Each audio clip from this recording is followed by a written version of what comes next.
ਜਾਪਾਨੀ ਲੋਕ ਕੁੱਤੇ ਬਿੱਲੀਆਂ ਪਾਲਣ ਦਾ ਬਹੁਤ ਸ਼ੌਕ ਰੱਖਦੇ ਨੇ। ਤੇ ਇਹ ਦੇਖੋ, ਇਹ ਡੌਗ ਐਂਡ ਕੈਟ ਦਾ ਇੱਕ ਪੂਰਾ ਇਹਨਾਂ ਨੇ ਬਣਾਇਆ ਹੈ ਰੈਕ ਹੀ ਆ, ਤੇ ਇਹਦੇ ਵਿੱਚ ਕੁੱਤੇ ਵੀ ਲੱਗੇ ਨੇ ਤੇ ਬਿੱਲੀਆਂ ਵੀ ਲੱਗੀਆਂ ਨੇ, ਤੇ ਇਹਦੀ ਪੂਰੀ ਡਿਟੇਲ ਲਿਖੀ ਹੋਈ ਹੈ ਇਹਨਾਂ ਨੇ ਨਾ, ਕਿ ਕਿਹੜਾ ਜਾਨਵਰ ਦੀ ਨਸਲ ਕਿਹੜੀ ਹੈਗੀ ਹੈ, ਕਿਹੜੀ ਬਿੱਲੀ ਦੀ ਨਸਲ ਕਿਹੜੀ ਹੈ। ਤੇ ਇਹ ਤੁਹਾਨੂੰ ਦਿਖਾਣਾ, ਤੇ ਕੀਮਤਾਂ ਵਗੈਰਾ ਵੀ ਲਿਖੀਆਂ ਨੇ, ਤੇ ਇੱਥੇ ਲੋਕ ਖਰੀਦਣ ਆਉਂਦੇ ਨੇ।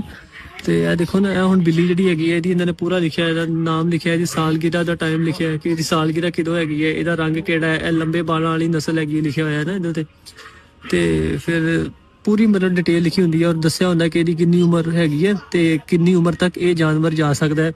ਉਸ ਤੋਂ ਜਿਹੜੀ ਉਮਰ ਹੈਗੀ ਹੈ ਕਿੰਨੀ ਹੁੰਦੀ ਹੈ ਇਹਦੀ। ਤੇ ਇਹ 1,28,000 ਹੀ ਜਾਂਦਾ ਹੈ, ਮਤਲਬ ਪਾਕਿਸਤਾਨੀ 2,40,000 ਲਾ ਲਓ ਦੀ ਇੱਕ ਬਿੱਲੀ ਹੈਗੀ ਆ।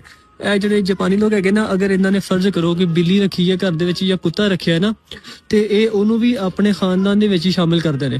ਅਗਰ ਇਹਨਾਂ ਨੂੰ ਪੁੱਛੀਏ ਨਾ ਕਿ ਤੁਸੀਂ ਘਰ ਦੇ ਵਿੱਚ ਕਿੰਨੇ ਫਰਦ ਹੈਗੇ ਹੋ, ਤੇ ਉਹ ਬਿੱਲੀ ਜਾਂ ਕੁੱਤਾ ਹੋਏਗਾ ਨਾ, ਉਹਨੂੰ ਵਿੱਚ ਸ਼ਾਮਿਲ ਕਰਕੇ ਦੱਸਣਗੇ ਕਿ ਅਸੀਂ 5 ਅਫਰਾਦ ਹੈਗੇ ਆ, 4 ਅਫਰਾਦ ਹੈਗੇ, ਮਤਲਬ ਉਹਦੇ ਵਿੱਚ ਬਿੱਲੀ ਵੀ ਸ਼ਾਮਿਲ ਹੋਏਗੀ, ਜਾਂ ਕੁੱਤਾ ਰੱਖਿਆ ਤੇ ਕੁੱਤਾ ਵੀ ਸ਼ਾਮਿਲ ਹੋਏਗਾ।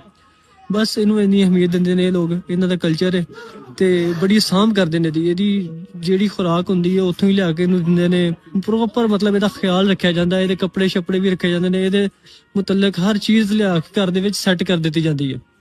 ਇਹ ਇੰਨਾ ਨਾ ਸ਼ੌਕ ਰੱਖਦੇ ਆ। ਦੇਖੋ ਨਾ, ਇਹ ਬਿੱਲੀ ਬੜੀ ਪਿਆਰੀ ਹੈਗੀ ਹੈ, ਉਹ ਦੇਖੋ ਇਹ ਬੜੀ ਐਕਟਿਵ ਹੀ ਲੱਗ ਰਹੀ ਹੈ।